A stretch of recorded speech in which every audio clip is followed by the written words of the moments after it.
अभी हम लोग पढ़ने वाले हैं variation of gravity in equators and poles. हमारे अर्थ पे पोल्स एंड इक्वेटर्स नाम की दो चीजें होती है। क्या कोई बच्चा बता पाएगा पोल्स एंड इक्वेटर्स क्या होते हैं? Have you heard about south pole, north pole? सुना है? बहुत ठंडी जगह है वो, बहुत ठंडी जगह है। Poles are very very cold places. हाँ, have you heard about Antarctica? It's quite nearer to poles, हम कह सकते हैं। बहुत ठंड है वहाँ, ग्लेशियर्स है सभी, और अभी वो मेल्ट हो रहे हैं, इसकी वजह से वाटर लेवल बढ़ रहा है, वो सारी चीजें तो चल ही रही है। हमारी ग्रेविटी की वैल्यू जो कि 9.8 मीटर पर सेकेंड स्क्वायर होती है बच्चों, वो वैल्यू अर्थ के पोल्स पर और इक्वेटर पर चेंज हो जाती है।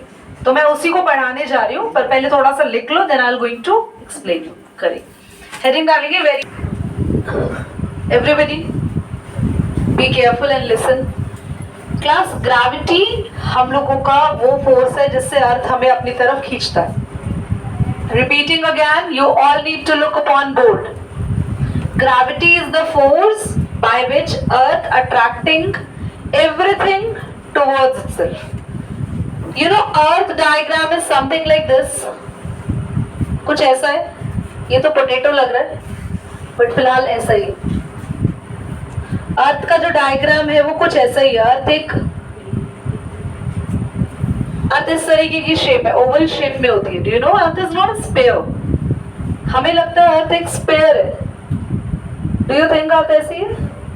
अर्थ का जो स्पेस होता है, जो शेप होता है, वो एक एलिप्स की तरह होता है, मतलब एक ओवल शेप में होता है। तो आप नोटिस करो, अगर इसको सेंटर माने तो ये रेडियस बड़ी है और ये रेडियस, यहाँ होते हैं poles, these portion are poles, and ये होता है क्लास इक्वेटर।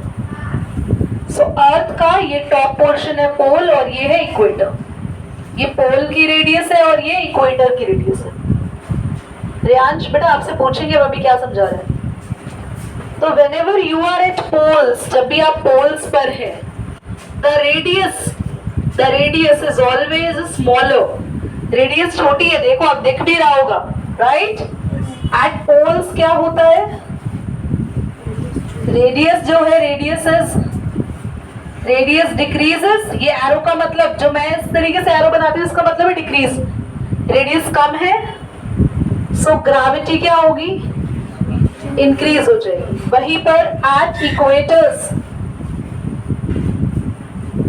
रेडियस क्या होती है? देखो, रेडियस इंक्रीज हो गई, बड़ी है रेडियस बेटा, तो हमारी ग्रेविटी क्या होगी? डिक्रीज कर जाएगी।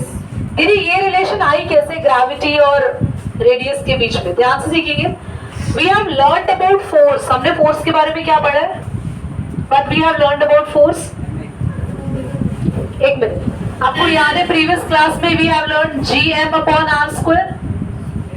हमने ये फॉर्मूला पढ़ा। This G gravity compare to radius कैसा रिलेशन है? डायरेक्टली प्रोपोर्शनल है और इनवर्सली प्रोपोर्शनल। तो इनवर्सली प्रोपोर्शनल रिलेशनशिप का मतलब होता है whenever the radius is being increased, जब भी रेडियस बढ़ेगा तो ग्रेविटी कम हो जाएगी। देखो, जैसे जैसे रेडियस बढ़ेगा ग्रेविटी कम होगी, और जैसे रेडियस छोटा होगा, जितना छोटा रेडियस है, जितना स्मॉल रेडियस है, ग्रेविटी उतनी ज्यादा। मतलब आप इस चीज को नोटिस करना, अर्थ से जितना दूर अगर कोई है, listen to be very carefully, जितना ज्यादा डिस्टेंस पर अगर अर्थ के कोई है, तो वहां पर डिस्टेंस बढ़ने से, रेडियस बढ़ने से ग्रेविटी कम हो जाएगी, और अगर रेडियस कम होगी तो ग्रेविटी ज्यादा होगी। तो आपको रेडियस और ग्रेविटी रिलेशन समझ में आ गया फॉर्मूला से भी? एवरीवन याद रखेंगे, किसका रेडियस स्मॉलर होता है? पोल्स का या इक्वेटर्स का? पोल्स का। पोल्स का रेडियस स्मॉलर है तो ग्रेविटी कहाँ आई होगी? पोल्स पे या इक्वेटर्स पे? पोल्स पे। पोल्स पे, वो साइड इक्वेटर्स। स्मॉल रेडियस है तो ग्रेविटी यहाँ हाई होगी, यहाँ पे रेडियस बढ़ गया तो ग्रेविटी यहाँ कम होगी। दूसरा, अर्थ के आप जितना सेंटर में आते जाएंगे, how close you are from the earth, मतलब आप जैसे ये अर्थ है for example, this is the earth, centre है ये। जितना ज्यादा हम अर्थ के सेंटर की तरफ बढ़ते जाते हैं तो हमारे पास यहां पर एक तो सबसे ज्यादा ग्रेविटी होती है सरफेस पर, याद रखना, सरफेस पर यहां पे मैक्सिमम ग्रेविटी।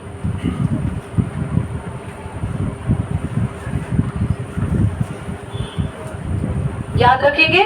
और जितना ज्यादा आप सेंटर की तरफ बढ़ गए और सेंटर पे आ गए तो ग्रेविटी जीरो हो गई, खत्म हो गई। सेंटर पर ही आगे कोई रेडियस ही नहीं है, कोई रेडियस ही नहीं है। आप बिल्कुल सेंटर पे खड़े हो गए तो क्या कोई रेडियस है सेंटर से? अगर रेडियस जीरो तो ग्रेविटी भी जीरो हो जाएगी। समझ में आया? क्या रिलेशन क्लियर हो गया? और सबसे मैक्सिमम ग्रेविटी कहाँ होती है? सरफेस पर। क्लियर हो गया? पॉज करो। ये अर्थ का एक बार पॉज करेंगे। आप बनाए एक चीज मैंने आपको उल्टा बढ़ा दिया, उसको मैं वापस रिकरेक्ट कर रही हूं, ध्यान से देख लीजिए। यहां मैक्सिमम नहीं है, मिनिमम है, और यहां मैक्सिमम होगा। उसको समझाते हैं कैसे, देखो पहले समझ लो सभी। ये सेंटर है, आप यहां बैठे हैं, आप अर्थ से जितना दूर जा रहे हैं, सेंटर से दूर जा रहे हैं, कहां जा रहे हैं? आपका मन कर रहा है मैं घूमने निकला हूं, मैं सेंटर पे बैठा हूं और मैं कहां जा रहा हूं? सरफेस पर। आप जितना दूर जाओगे सरफेस पर तो आपकी सेंटर से रेडियस क्या होगी? बढ़ जाएगी, राइट? और रेडियस जितना ज्यादा होगी ग्रेविटी कम। मैं उल्टा बता दिया। और जितना नियर आओगे, जितना नियर आओगे आपकी रेडियस बताओ कम हो रही है ज्यादा हो रही है? नियर आने पे रेडियस कम हो रही है, डिक्रीज कर रही है, तो ग्रेविटी बढ़ेगी। तो आप ना सरफेस और सेंटर भूल जाओ। आप बस इतना ध्यान रखो, अगर कोई तुमसे पूछे कि मैं अर्थ के सरफेस पर हूं तो आप बताओ सेंटर से दूर हो या पास हो? अर्थ के सरफेस पर हो बिल्कुल, तो you are far from centre और near from centre. Breath far, हम दूर हो गए, और हम दूर हो गए तो हमारी क्या बढ़ गई? रेडियस बढ़ गई, तो ग्रेविटी सबसे कम होती है। अब एक और चीज, सेंटर पे क्या होगा, जो कि मैंने गलती से जीरो बोल दिया था। सेंटर पर तो रेडियस क्या होती है? सेंटर पर रेडियस जीरो है, क्योंकि हम बिल्कुल सेंटर पे बैठ गए। और अगर रेडियस जीरो है तो ग्रेविटी जीरो नहीं होगी, ग्रेविटी इंफिनिटी हो जाएगी। कैसे infinity?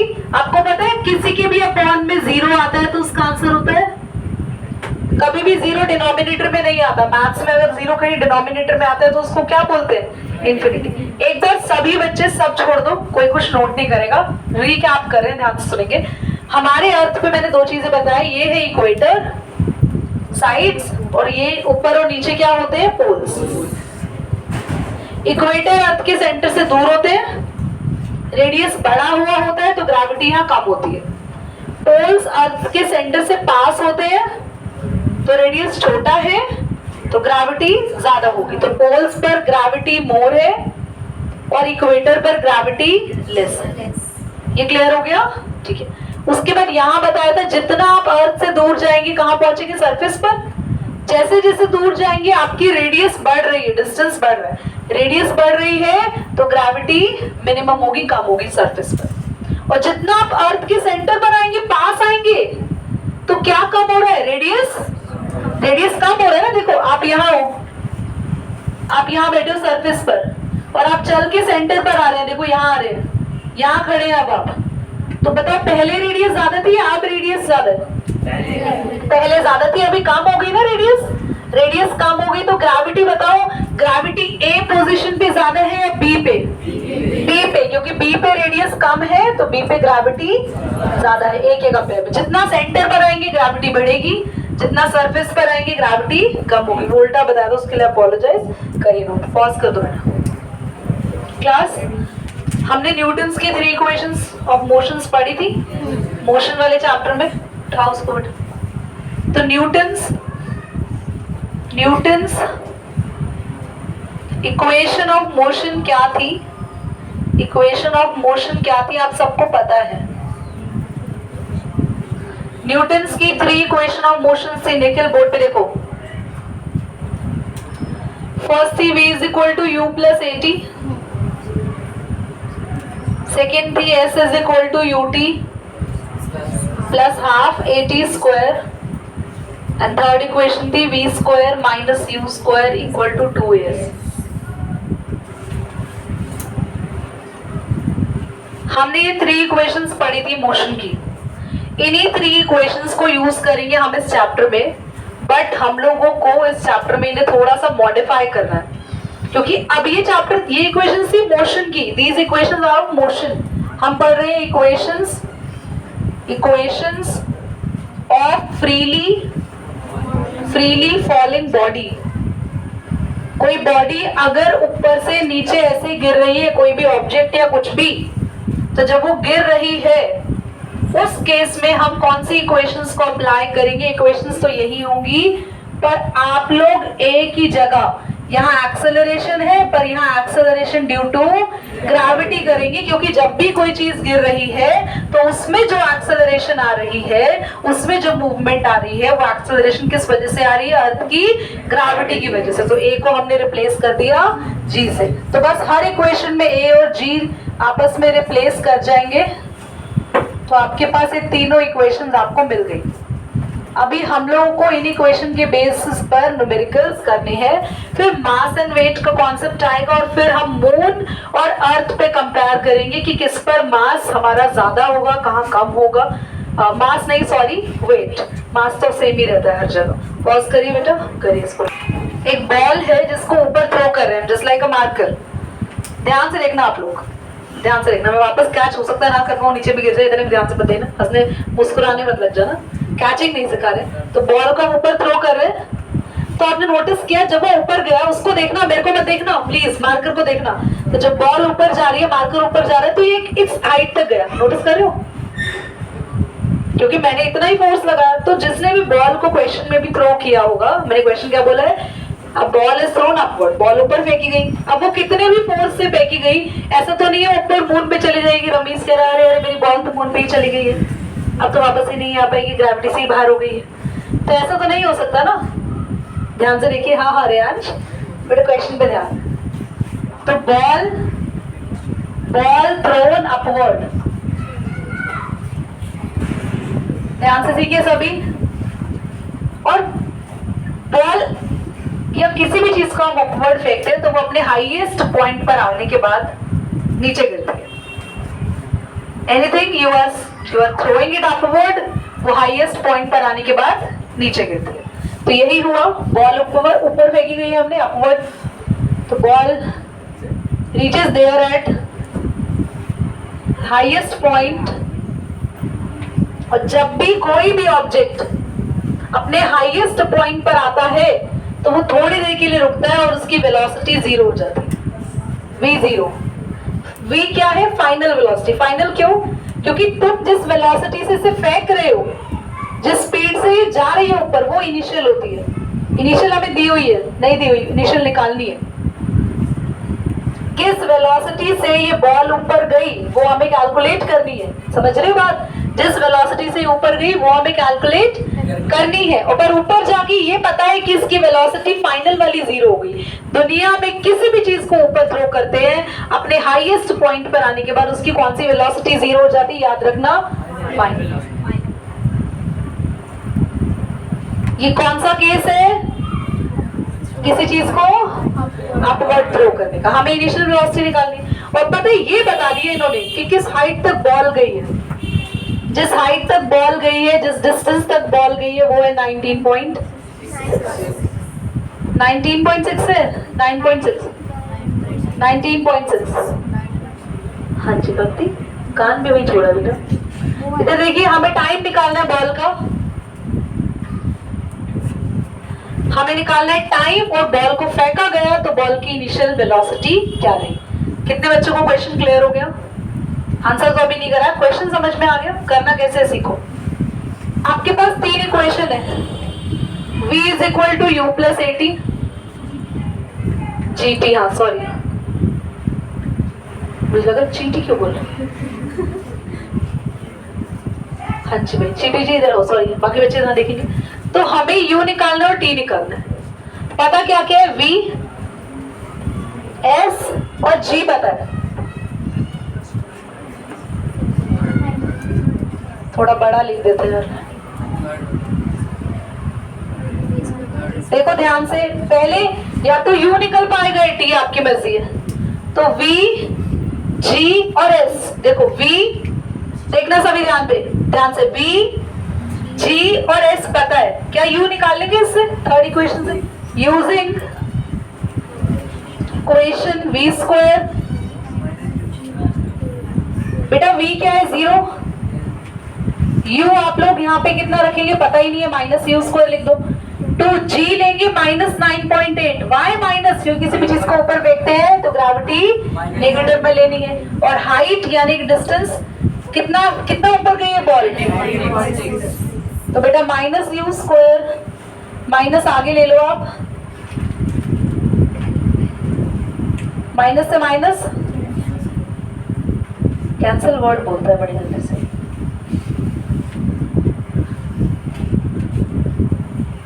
Class 2 into 98 into 196 multiply कर लेंगे। मल्टीप्लाई करके देख लेना वो नंबर किसका स्क्वायर है, वो जरूर किसी ना किसी का स्क्वायर होगा। 100 किसका स्क्वायर होगा, 10। तो वो जो नंबर होगा वो लिख लेना किसका स्क्वायर है, 0.10 का होल स्क्वायर करेंगे तो स्क्वायर से स्क्वायर कैंसिल करके यू आ जाएगा। ठीक है, अभी कैलकुलेशन बता देंगे, टाइम कम है, जरा बोर्ड पे देखो। बेटा कोई बच्चा नोट नहीं करेगा अभी। यू आ गया, एक बार बता दें यू कितना आ रहा है, 19.6 आ रहा है। तो मुझे लग रहा है जो भी नंबर आएगा वो 196 का स्क्वायर हो जाएगा। यू आ रहा है 19.6 बच्चों, यू कितना आ रहा है 19.6। तो यू आ चुका है, अब टी निकालना है। देखो आपके आगे पता है, आप वी भी पता है, यू भी पता है, एस भी पता है, जी भी पता है। तो आप कोई भी क्वेश्चन ले लो, मैं ऊपर वाली ले लो, वी भी पता है, यू भी पता है, जी भी। टी निकालने की फर्स्ट इक्वेशन आसान है, फर्स्ट इक्वेशन को यूज करो, यूजिंग इक्वेशन 1। अदिति दिख रहा है, u plus g T.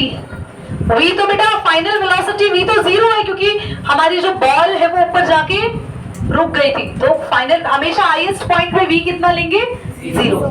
u है 19 पॉइंट, ग्रेविटी माइनस का 9.8 इंटू में t। बेटा 19.6, सॉरी बीच में प्लस का साइन है, ये इधर जाके माइनस हो जाएगा,